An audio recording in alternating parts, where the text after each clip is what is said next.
Bonsoir et merci de nous rejoindre pour ce flash d'information. L'entité sioniste a poursuivi ce jeudi son pilonnage de la bande de Gaza malgré les multiples appels internationaux à la protection des populations civiles.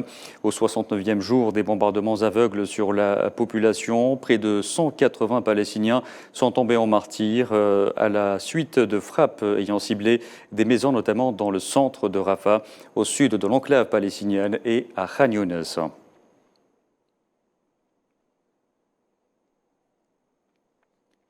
Et dans l'actualité également, le nombre de victimes du génocide israélien ne cesse d'augmenter. Il dépasse désormais les 18 700 martyrs et près de 50 900 blessés.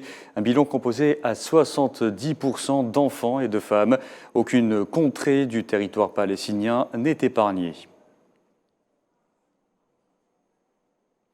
Et les forces de l'occupation sioniste se heurtent à une résistance palestinienne farouche, subissant chaque jour de lourdes pertes humaines et matérielles. Au moins 116 soldats sionistes ont été tués et près de 650 blessés depuis l'agression terrestre contre la bande de Gaza.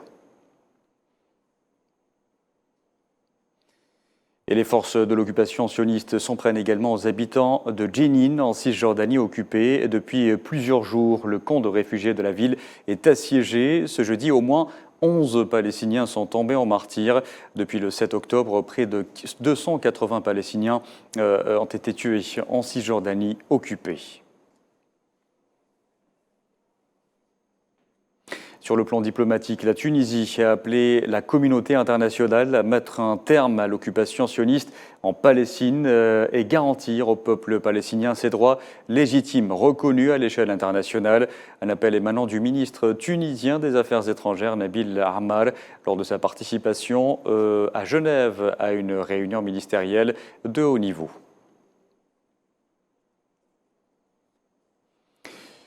Dans l'actualité aussi, l'Algérie a appelé toutes les parties maliennes à renouveler leur engagement en faveur de l'accord pour la paix et la réconciliation au Mali, issu du processus d'Alger qui reste le cadre idoine pour la résolution de la crise dans ce pays et la préservation de sa souveraineté. Cet appel est intervenu alors que la MINUSMA marque officiellement la fin de son mandat au Mali en ce mois de décembre.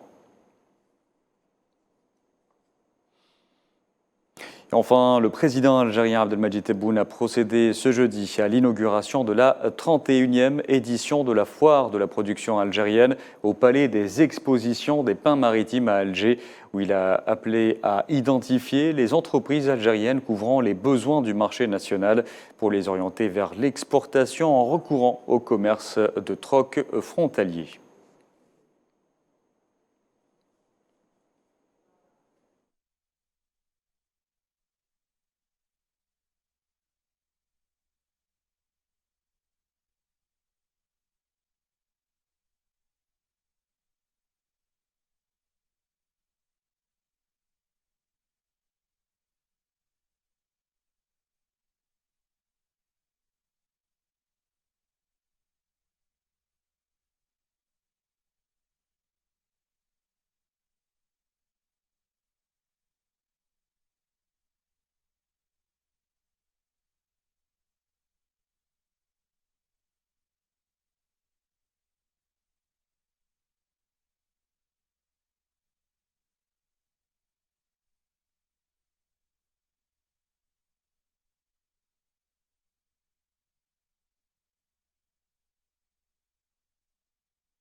Voilà, c'est la fin de ce flash d'information. Merci à vous de l'avoir suivi. Je vous donne rendez-vous à 19 h pour l'édition complète. Très bonne écoute.